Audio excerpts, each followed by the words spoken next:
Welcome to my YouTube channel English literature notes. आज के इस वीडियो में हम द एज ऑफ चौसर को पढ़ेंगे। साथ में द एज ऑफ चौसर में कौन कौन से मेजर इवेंट्स हुए, कौन कौन से मेजर ऑथर्स और उनके कौन कौन से मेजर वर्क्स थे, उसको भी हम लोग कवर करेंगे। तो आप वीडियो के अंत तक बने रहें।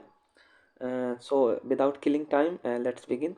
चौसर was born in an age when French, being the language of aristocracy, dominated the country, whereas English was nothing but the language of peasants and common folk.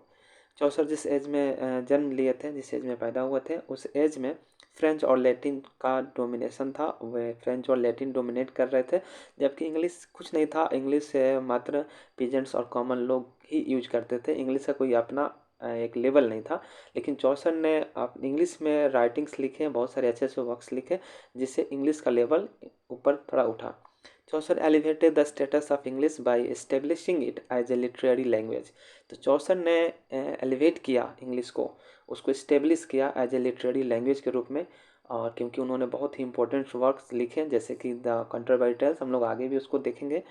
The age in which Chaucer lived is called the age of Chaucer. और जिस as में चौसर ने अपने life को जिया है, अपने measures works लिखे हैं, उसी एज को हम द एज ऑफ चौसर बोलते हैं। और इसका टाइम पीरियड जो है 1315 to 1400 है। इसको भी ध्यान में रखना चाहिए। Major events of the age of Chaucer, इसको भी देखते हैं। इसमें से पहला है 100 year wars that took place between 1337 to 1453। 100 year wars जो है लगभग 100 वर्ष का था, उससे भी ज़्यादा का था। और ये किसके बीच में हुआ था? Fought between England and France के बीच में। और इंग्लैंड और फ्रांस के बीच में ये वॉर हुआ था। और इसमें इंपॉर्टेंट बात यह है कि इंग्लैंड वन द बैटल, और इसमें इंग्लैंड की जीत हुई थी। और ये भी एक बहुत ही इंपॉर्टेंट पॉइंट है कि Chaucer was participated in the 100 year wars. और चौसर खुद इसमें पार्टिसिपेट किए थे 100 ईयर वॉर्स में। इसके अलावा एक मेजर इवेंट ये भी था, ब्लैक डेथ, जो कि इसका टाइम पीरियड है 1337 to 1351।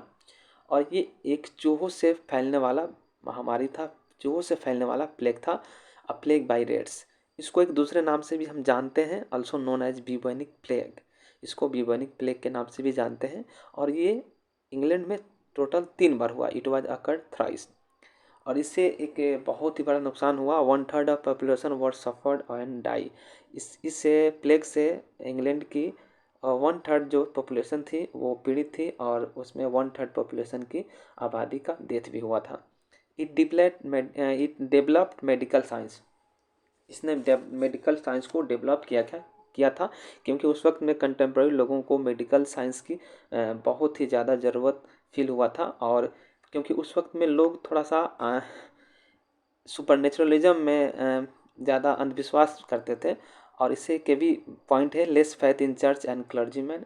इसमें चर्च और क्लर्जीमैन के जो लोग भरोसा करते थे उसमें गिरावट आई थी। इसके अलावा है peasants revolt that took place in 1381।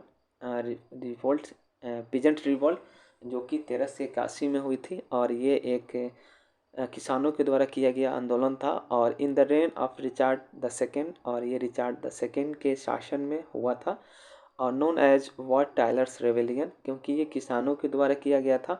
और किसानों का जो नेतृत्व कर रहा था उसका नाम था वॉट टाइलर, और उसी के नाम से इसको वॉट टाइलर्स रेवेलियन के नाम से भी जाना जाता है। Led by Wat Tylers and John Ball. और इसके साथ एक शख्स थे जिनका नाम था जॉन बॉल। और इसका कारण था reason the heavy taxes imposed. इसका कारण ये था कि किसानों पे रिचार्ड द सेकेंड के द्वारा टैक्सेज को इम्पोज कर दिया गया था, बढ़ा दिया गया था। और इसी के रिवोल्ट में ये अगेंस्ट ये रिवोल्ट हुआ। और इस एज में कुछ मेजर ऑथर्स थे, जिसको हम आगे इसको 1 by 1 करके कवर भी करेंगे। Major authors of the age of Chaucer, जिसमें से पहला ही है Geoffrey Chaucer, John Gower, William Langland, और जॉन विक्लिफ, और जॉन मैंडविल। हम लोग नेक्स्ट वीडियो में इन सब के बारे में 1 by 1 करके देखेंगे। और इनके मेजर वर्क्स का नोट्स भी हम देंगे, जो आपके एग्ज़ाम में बहुत सारा एग्ज़ाम में आपके काम आएंगे। सो आप मेरे चैनल को सब्सक्राइब करें ताकि आपको लेटेस्ट वीडियो मिले और ऐसे ही फ्रूटफुल नोट्स आप तक पहुंच जाए। Thank you.